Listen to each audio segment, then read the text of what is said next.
The humans working on Outpost 9 always joked about the pairing up season of the Luthari clan. It was funny to them until it wasn't. Everyone knew the warning. Do not keep your door unlocked. Do not wander at night. Do not make long eye contact with an unmated Luthari female. But Ethan Hale, he was the type of human who believed rules were suggestions.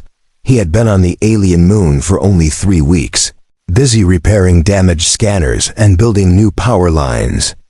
He worked alone, slept alone, and believed he was far away from any trouble. That confidence lasted until the night he walked into the dining hall and noticed a young Luthari girl staring at him. She wasn't dangerous, at least not in the violent way. She was dangerous in a completely different way. Her name was Ryla. Her skin glowed faint silver like moonlight. Her eyes were bright golden and wide with curiosity, and small vein patterns shimmered across her neck when she breathed. She was young for her species, barely reaching adulthood and during pairing up season. Young unmated Luthari girls had instincts that were strong, unpredictable, and focused on the person they chose. Unfortunately, Ryla had chosen him. First 3 to 4 minutes. Ethan first noticed something strange when he walked back to his room that night. The hallway was empty and silent, but he knew he was being watched. He checked behind him. No one. But when he opened his room door, a faint, unfamiliar scent floated inside. Sweet, warm, like blooming flowers after rain. He frowned. He knew that scent. He smelled it earlier. When Ryla walked past him, he stepped inside slowly. He placed his tools down. He scanned the room. Everything looked normal. Except for one thing. His window, normally pale and frosted, was glowing softly with silver. Fingerprints, Luthari fingerprints. He exhaled. Someone was here. His heart beat slow. Careful. He looked toward his bed. A strand of glowing silver hair lay on the pillow. His stomach tightened. Okay, she was really here.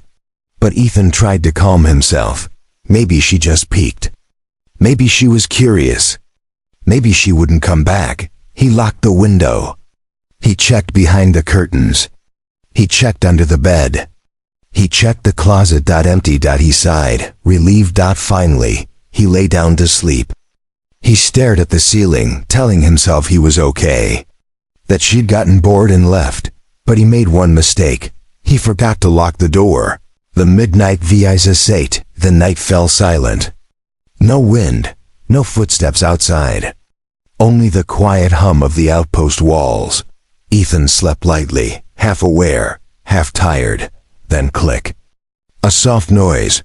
His eyes opened instantly. Someone had pushed the door. He didn't move. He didn't breathe. He only listened. Soft breathing. Light steps. A warm glow filling the room. He slowly turned his head. And froze. Ryla stood inside his room, her silver skin glowing softly in the dark, her golden eyes wide, almost nervous. She held her long fingers close to her chest like she was afraid he might reject her. Her voice shook with instinctual need. Ethan, you forgot to lock. So I came.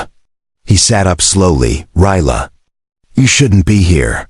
But she stepped closer. I smelled your scent outside. I waited. You did not call me. So I came. He swallowed. Humans don't. We don't pair like this. And it's against outpost rules. Her head tilted, her silver hair sliding over her shoulder. But you looked at me today. 3 times. You let me walk behind you. You did not look away when my neck marks glowed. Ethan rubbed his forehead. I wasn't flirting. Humans stare sometimes. It's normal. She blinked, confused and innocent. For my people. That means invitation. He froze. Great. He had accidentally invited an alien girl in mating season, without knowing. She stepped closer again. You chose me. So I came. Her voice trembled. Not seductive. Not dangerous, but lonely. Her real star Rila sat at the edge of his bed, her glowing fingers pressing nervously into the blanket. My people, do not choose me, she whispered. The males say I am too quiet, too small, too soft. They prefer loud ones, strong ones, fierce ones. She stared at Ethan with a fragile expression. But you are not scared of me. Ethan sighed. The fear he felt earlier softened. Rila wasn't dangerous. She wasn't hunting him. She was looking for safety. Rila, he said gently. I'm not scared, but I can't let you stay here. Her golden eyes dropped. I know, you will send me away like the others. A silent moment stretched out. Ethan rubbed his face. He wasn't heartless. She looked so young, so lost, like a girl trying to be brave in a world too big for her. Look, he said softly, you can stay for a few minutes. But just sit. No pairing. No rituals, just talk. Her eyes brightened immediately, almost glowing with relief. She nodded quickly. Yes, talk, I can do that. She sat proudly on the floor beside his bed, tail wrapped neatly around her legs like she'd practiced this posture many times. The confession reel looked up at him with innocent honesty. Do you know why I chose you, Ethan? He shook his head. Because when I passed you in the hall, you smiled. Humans smile for many reasons. But your smile was small, tired, but still kind. Ethan's chest tightened. You were not scared of my skin, or my glowing veins. You did not look at me like something strange. She touched her neck lightly. You looked like someone who needed someone too. He exhaled slowly. This wasn't about pairing season anymore. This was about a lonely alien girl who saw loneliness in him. When the outpost alerts Essarium, suddenly, alarm sirens exploded through the halls. Rila jumped in fright. Ethan stood instantly. What now? He muttered. A robotic voice echoed through the speakers. Attention! A young Luthari female has gone missing. Repeat, missing. All personnel report immediately. Rila grabbed Ethan's arm. Terrified. They are looking for me, she whispered. If they find me here, they will punish you. And they will lock me away. Ethan's eyes widened. What? Why would they lock you away? Because when young females choose a mate without permission, they think it is dangerous. They want to control us, keep us inside. She shook her head quickly. I don't want to be locked.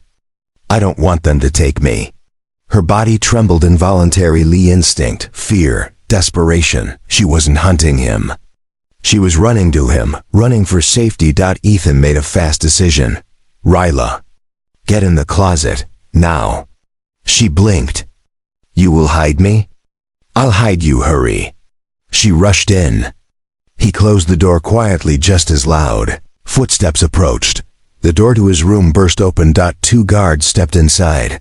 Engineer Hale, one barked. Did you see a young Luthari girl? Silver skin, gold eyes. Very unstable this season. Ethan kept his face calm. No, haven't seen anyone. They scanned the room with handheld sensors. Ethan's heart pounded. Then, the sensor blinked red near his closet. The guard frowned. Open that. Ethan stepped between them and the closet door.